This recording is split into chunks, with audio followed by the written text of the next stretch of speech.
Yan na guys, oh. Yan oh. Bumulwak, oh. Yan guys, nandito tayo sa footbridge, ano, sa may Manila Bay. So ngayong araw ay i-update natin ang bagyong, anong bagyo to? Wait a minute, who are you? So ito yung sitwasyon ngayon dito sa Manila Bay, ngayong kasagsagan ng bagyo. Grabe, oh. Parang lumakas na naman yung alon.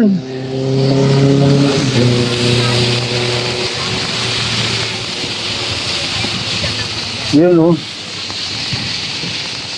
Grabe guys. Ito yung sitwasyon, grabing ulan guys, oh. Oh. Hindi na makita ang reclamation at saka yung mga barko. Yan, grabe ang lakas ng hangin. Oh.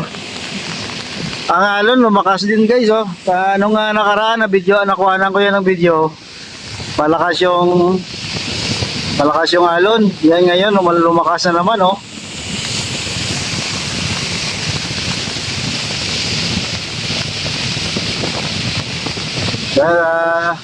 Rinig nyo siguro sa hampas ng hangin, ano, sa aking cellphone. Ang lakas ng hangin dito. Grabe, oh. So ang karagatan nag-alboroto na rin, no? At yung motorized outfall, ano, pinapagana nila. Nakita ko may bumulwak na.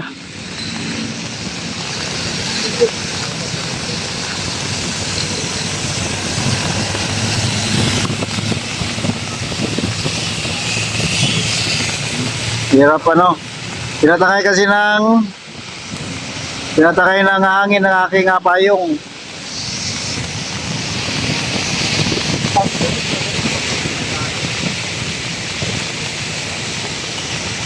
Grabe, lakas ng hangin at saka dito sa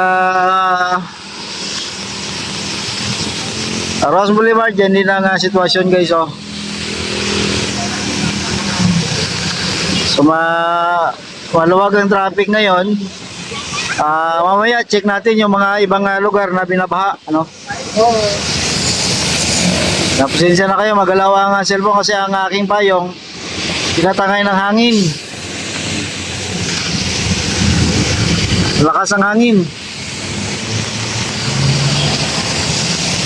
Siyempre basa na ang aking, may payong ako pero basa pa rin ang aking paa. Dahil nga sa lakas ng hangin, ang ulan, pasok pa rin, ano. Ito na dito.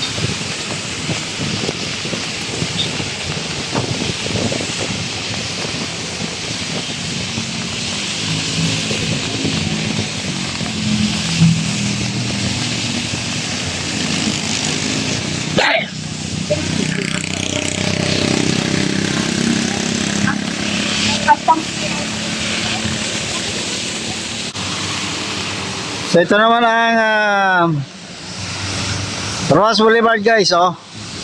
So maluwag ang traffic ngayon dahil nga bagyo, no. Ang iba siguro hindi na lumalabas ng kanilang bahay, no? So maluwag, oh. Papuntang north at south, ano, puro maluwag, no. Maganda ngayon ang daloy ng traffic dito sa may Ross Boulevard.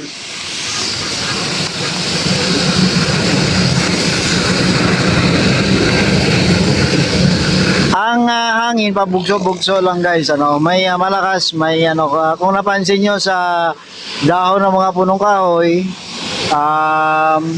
medyo kalmado na naman, pero mamaya-maya ano na naman yan, hampas na naman ang malakas na hangin, no? Kanina pagkadating ko, ang lakas ka, saka pati yung ulan, pabugso-bugso rin, ano?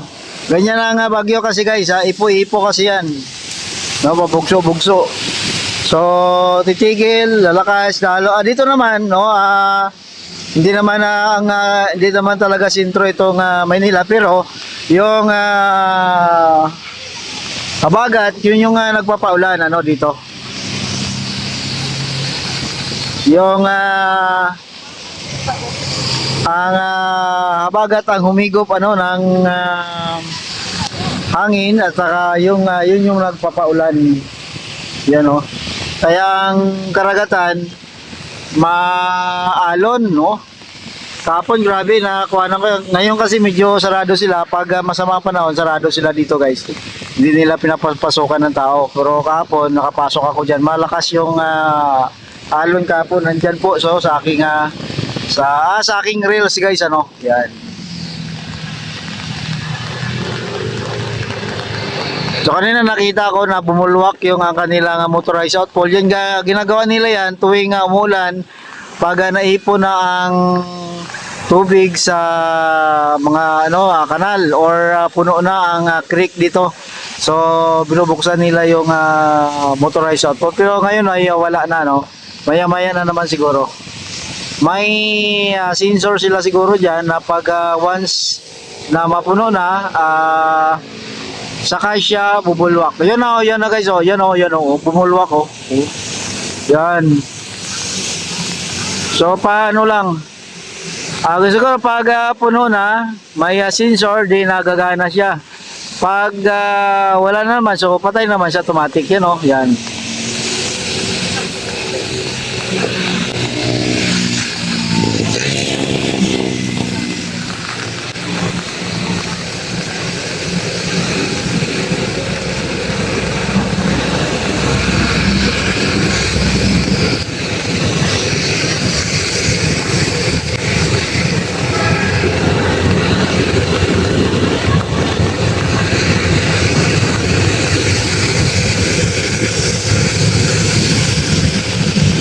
So may sensor lang siya, no? Pag puno na ang tubig, saka siya gagana. So sa ngayon wala, no? Maya-maya na naman yan. So hirap timingan eh. Pero kita naman kanina no, bumulwak. At saka sa mga previous video natin, nakita din natin ano, na bumulwak yan.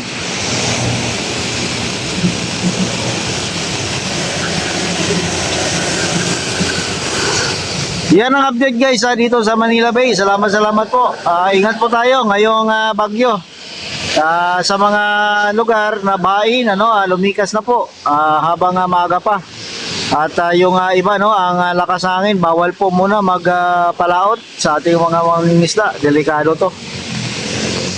Yan, salamat po guys. Mag-ingat po tayo. Dito tayo sa footbridge ng Dolomite. Kahit na bagyo, tuloy ang pila sa US Embassy para sa mga nag-apply ng US visa. Salamat.